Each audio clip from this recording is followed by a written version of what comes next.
Hey, stop scrolling for a second. Last week, New Yorkers felt a small tremor on a quiet night. And just weeks before that, an 8.8 magnitude quake in Kamchatka woke up volcanoes and sent tsunami alerts. Earthquakes don't send invitations.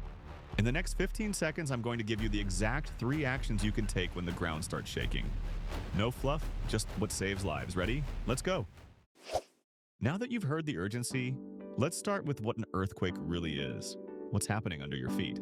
Imagine the Earth's surface as a giant jigsaw puzzle. Rigid pieces called tectonic plates that float and drift very slowly over the softer layer beneath.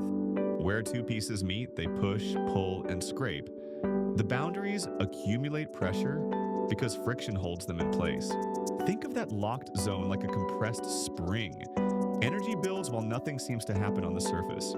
Then, suddenly, the lock breaks. The plates slip, and that stored energy bursts out. That burst is what we call an earthquake. The energy doesn't stay put. It travels as waves through the ground, first fast ones, then slower but stronger shaking. The point deep underground where the slip starts is the hypocenter. The spot directly above it on the surface is the epicenter. Most large earthquakes happen along plate boundaries, where one piece dives under another or they grind sideways. But smaller ones can be triggered by human activity too. Scientists map these plates and faults so we can identify risky regions and build awareness. Knowledge is the first layer of preparation. Now that you've seen how energy builds and suddenly releases underground, the next question is, what actually makes those slips happen? Let's break it down, starting with the most common natural settings, and then why sometimes humans can trigger smaller quakes too. Now let's dig into what actually causes earthquakes, starting with the natural settings at plate boundaries, then why in rare cases humans can trigger smaller ones. The most powerful quakes usually happen where one plate dives beneath another. This is called subduction. Think about the ring of fire around the Pacific and the Hellenic Arc in the Mediterranean, where oceanic plates are pushed under continental or smaller plates. Another major type is where plates slide sideways past each other, transform or strike slip boundaries. California's San Andreas Fault and Turkey's North Anatolian Fault are classic examples. Stress locks them until they shear abruptly in lateral jumps. Then there are rifting zones where plates pull apart, like the East African Rift. The crust stretches, thins, and magma can rise. These produce normal fault earthquakes, generally less violent but still significant. Those slips happen along different fault types. A normal fault forms when the crust is pulled apart, dropping one block relative to another. A reverse or thrust fault is the opposite. Compression pushes one block over another, common in collision zones and can store huge stress. Strike-slip faults, as mentioned, slide side to side. The motion doesn't change elevation much, but shifts the landscape horizontally. Most earthquakes are natural, but humans can trigger smaller ones by filling large reservoirs, injecting fluids during fracking or wastewater disposal, deep mining, or geothermal drilling. These usually activate existing faults and are localized. The key differences are scale and control. Natural plate boundary quakes can be massive and regional, while human-induced ones are usually smaller, predictable in timing relative to the activity, and fade if the trigger stops.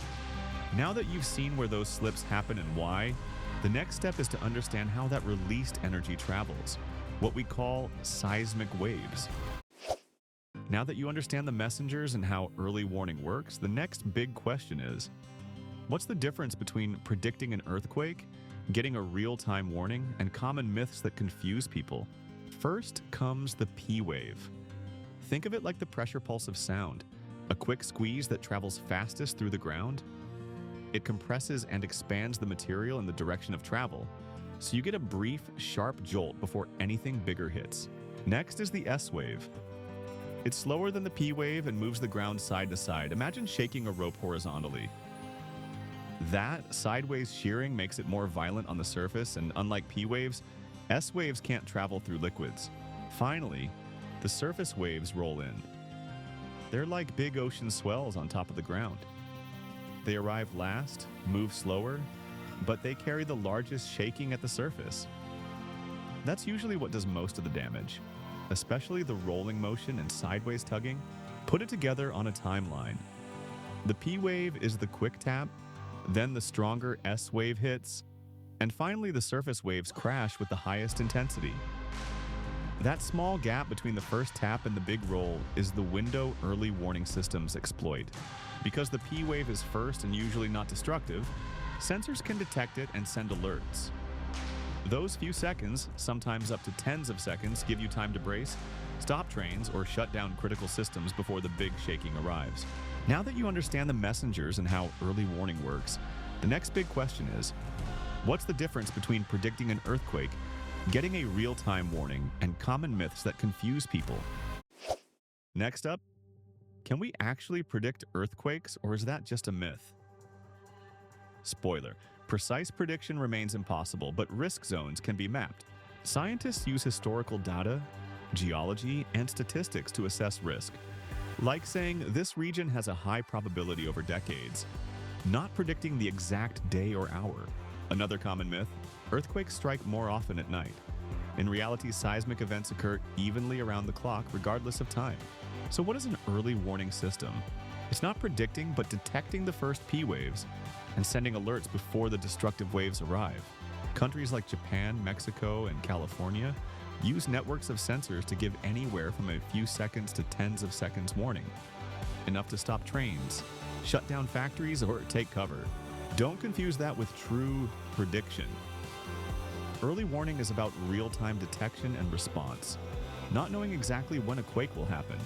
Now that we've busted those myths and seen how real warning works, let's focus on what you can do before the next quake. Your earthquake preparedness checklist.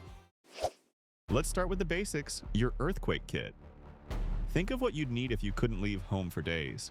First, pack at least 3 liters of drinking water per person, plus essential medications and a reliable flashlight with extra batteries. Include cash and small bills, copies of your ID and insurance papers in waterproof bags, a whistle for signaling, and an emergency blanket for warmth. Next, create a family emergency plan. Agree on a safe meetup point and how to contact each other when phones might be down. Then secure heavy furniture to walls, anchor appliances to floors, and store fragile items in low cabinets or strapped down safely. Great, with your kit ready, plans set, and home secured, let's dive into what to do during the quake. The life-saving drop, cover, hold routine. When the ground starts shaking, your priority is to drop, cover, hold. Let's see how that looks indoors, outdoors, and even in a car. Indoors, move away from windows, bookshelves, hanging lights, and anything that could fall. Drop low, take cover under a sturdy piece of furniture and hold on tight. Outdoors, find an open spot away from buildings, trees, streetlights, and power lines. Drop to the ground, cover your head and neck, and hold until shaking stops. In a vehicle, slow down safely, pull over, stay inside with your seatbelt fastened, drop head against headrest and hold the wheel. Don't exit until it's safe. Never run for the stairs indoors unless you see a clear collapse pattern. Stairwells can be deadly traps. Stay put under cover. With the shaking behind you, the next critical step is to check on everyone and communicate safely. Here's what to do after the quake. First, check yourself for injuries, then quickly look after your family or those around you. Your safety comes first. If it's safe, turn off gas and electricity at the main valve or breaker to prevent fires or leaks. Avoid tying up phone lines. Use text messages or social media to send brief, "I'm safe" updates to loved ones. Watch out for aftershocks in dangerous areas. Avoid collapsed structures, downed power lines, and gas leaks. Stay calm, stay alert, and follow official updates. This final step helps you recover safely. With the immediate dangers behind you, let's explore some extra steps. How technology and community networks can give you even more security. First, check out the earthquake warning apps on your phone. Many regions offer real-time alerts. Just enable notifications in seconds. In Japan, use J-Alert or Yurikuru. In California, the Shake Alert Network. In Mexico, SSN app. Tailor your choice to where you live. Next, know your community shelters and nearest safe zones. Print or save maps of assembly points in case you need to evacuate. Next, know your community shelters and nearest safe zones. Print or save maps of assembly points in case you need to evacuate. With apps and community networks in place, you'll have more than just a plan. You'll have real-time support and shared strength. With technology and community backing you, let's wrap up the key steps and what to do next. Your quick recap and final action plan. All right, quick recap. What are the 3 critical actions you must remember? 1. Prepare your emergency kit. 2. Practice drop, cover, hold. 3. Enable alerts and community plans. Now save or share this video with your loved ones because extra seconds can save lives. And drop a comment. What's the most important item in your home earthquake kit? Stay safe, stay prepared, and hit subscribe for our next live home drill. See you there.